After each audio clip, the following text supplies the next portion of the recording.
Hi, I'm Stephanie Rasko, representing Hoover Middle School. Today I'm honored to interview Sean Covey. Which habit do you feel is most vital for middle schoolers to be successful? Well, which habit? Probably the one you're having the most difficult time living yourself. Do you have one that's hard for you?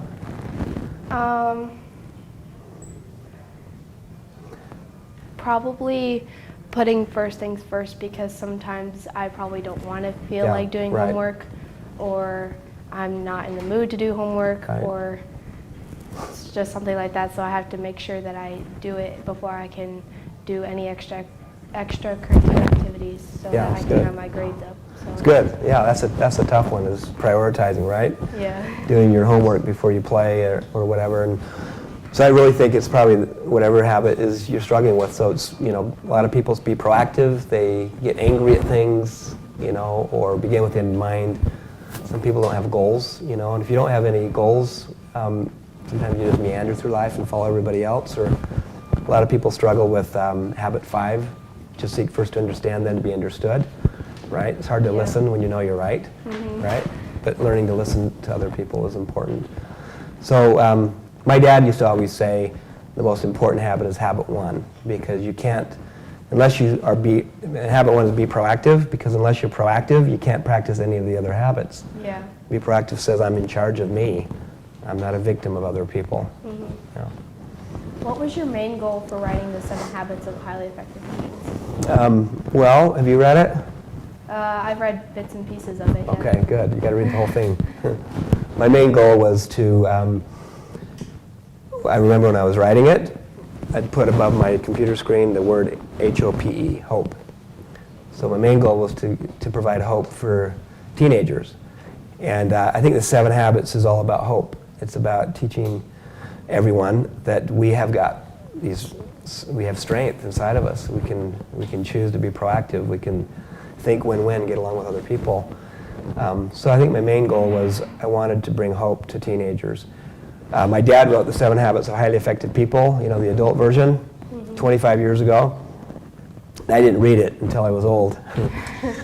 But it was really powerful, and it's used across the world today, and it's been a bestseller and has impacted millions of people and tens of thousands of organizations. And so I thought, if I could bring that same thing to teenagers, that hope and those effectiveness skills, that would be a good thing. So that's how it started. Yeah. Do you and your family practice the 7 Habits consistently? We try. And I think it's hard. So the 7 Habits is a standard for behavior. And I think we try and we do okay. I think the thing, just growing up in my home with my dad, who discovered the 7 Habits, he was always, we had problems in our home, but the thing I noticed about him is he'd always start again. He'd always try again. We'd set goals as a family, and sometimes we'd fall short. He'd say, okay, we're going to try again. And he's always had this great renewal sense of trying again, getting better, But it's hard. What would your dad think about how Leader in Me is involving in schools? Yeah. I think that, Stephen Covey, he passed away about 3 years ago. He was 80, and he always wanted to live his life in crescendo, meaning he wanted to end with a spurt, And I think I remember hearing him in a big audience talk about someone asking this question, what are you most proud of? And he said, the work we're doing with students, the Leader in Me work, because he felt like teaching these principles, like taking initiative and being proactive and listening well and renewing yourself, these are, bringing those into schools was his most proud thing. What advice would you tell parents of middle schoolers? Well, I think I would say a couple things. I said one is help your student, help your middle schooler find their voice. And what I mean by that is help them find out what they like, what they're good at, and support it. Sometimes it's not always what you want, Like I loved sports when I was growing up, but some of my kids don't. But I've got a boy, he loves the piano, and so I'm trying to encourage him and give him lessons. And so, find out what your kids love and support it, whether it's whatever it might be. And it might be chess, it might be a certain academic subject, it might be traveling. That'd be one key thing. I think a second thing is stay close. Middle school years are hard. Are you a middle schooler? Yeah, I'm in 7th grade. You're in 7th grade, yeah. Those are the hardest years for most people. They're awkward years sometimes. And it's time to stay close to your teenager or to your 12-year-old because they go through a lot of emotions. And so I'd have private dates on a regular basis and talk with them at night. A lot of times they don't feel like talking, right? But Yeah. I think just do whatever you can to stay close. What would you say are the top 2 or 3 key ingredients for schools to implement this at a high level? The top 2 or 3 ingredients for a school to implement the Leader in Me and do it well, I'd say number 1 is the principal and the other administrators in the school have got to be on board. And they've got to model it, because it's believable when you see your principal doing it. So we find that's really key. So it starts with the leadership inside the school. I think secondly, a key ingredient is for I'd say that you have a student leadership team as well, so it's on the student side. So what a lot of schools do is they have what we call a lighthouse team or a champion team of students. Do you have that at your school? Yeah, we have a lighthouse committee. Yeah, I think that can be very powerful because they help set the tone. They make it cool or not, and they'll figure out ways to make it so it fits into the culture of the school. Because every school has a culture, good or bad, and this is all about helping the culture improve. Mm-hmm. And so I think leadership among the staff, starting with the principal, and then leadership among the students, starting with the student lighthouse team. What do you think about the efforts of the Leader Rally? I think they're terrific. I'm amazed by what's happening here. I was here about 5 years ago for the first time. This thing was just barely starting.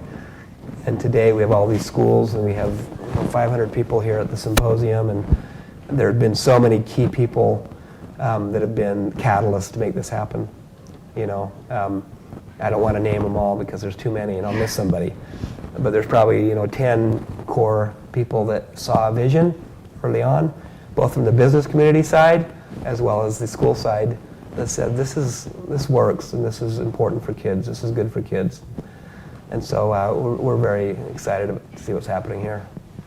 What would you say to students who are reluctant to apply the habits? Well, can I ask you the question? Yeah, sure. Have you found the habits hard to apply? What's been your experience with trying to apply the habits? Probably just worrying about if I'm making sure that I'm applying the habits the correct way. Like I said, with putting first things first, Yeah. Sometimes it's kind of hard to put first things first, or Right. sometimes I just don't have the spirit to do it. So sometimes it's hard, and sometimes I worry that I'm not Yeah. applying it correctly. Yeah. Well, it's not really one correct way. If you think about it, the habits are common sense, right? Sometimes people see the habits and they go, duh. Yeah. Well, what did Stephen Covey do? And all he did, if he were here today, he'd say, I didn't invent the 7 habits. I just put in words what really works, in life. And so the habits, I think a good way to think about applying them is just think about the principles behind them.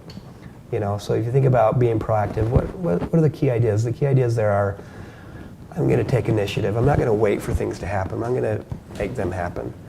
And it means not being a victim. If you come to school and someone says, hey, look at your hair. What happened to your hair? You don't let a negative comment ruin your day. You realize, I'm not a victim. It means that you don't get angry at things, right? You learn to control your anger. And don't just flip off at the mouth at something that happens. So those are the principles. You think about the principles of think win-win. Okay? It means I want to succeed. I want you to succeed too. And so I'm not going to compete with you. I will on the sports field. That's okay, right? But I'm not going to try to be better than you or beat you. I care about you and I care about me. I don't want to be stepped on, and I don't want to step on you, right? Mm-hmm. So you look at friends and you say, you know what, you're not better than me, you're not lesser than me, we're the same, and I want to help you win, and I want to win too, right? So if you do that, you wouldn't want to badmouth somebody behind their back, right? And you wouldn't want to be badmouthed yourself, and so these principles are powerful. So I think the key to implementing the 7 habits is, you don't have to be perfect, you won't be, but think about the habit you're having the most tough time doing, and focus on that. What was the process of getting to the 7 habits? Did you research leadership ideals or interview people? Well, originally the 7 habits, my father was doing his dissertation as a doctor, and he studied American literature for 200 years. Okay, he looked at it from the founding fathers all the way up until the time he was doing his dissertation.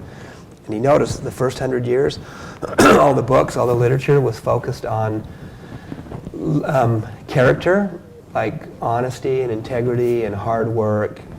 And then the next 100 years, it shifted. The books and the publications all shifted towards personality, like image, looking good, wearing the right clothes, having your hat on the right way, And he noticed that, the culture shifted from character to personality. And so that's where the 7 habits really came from. He said, I wanted to restore the character ethic. I wanted to get back to these basics, and these basics are these 7 habits, right? So he's the one that did all the research. What I did is I translated it into teenage ease, right? I took it and made it accessible to teenagers and to kids. And that happened because I was a quarterback in college, and because of that I got to speak a lot to high schools, hundreds of times, and after a while I started liking teens. All right, thank you for taking time for us. I really enjoyed meeting you. Yeah, thanks so much. Good job. Thank you. You're a good interviewer.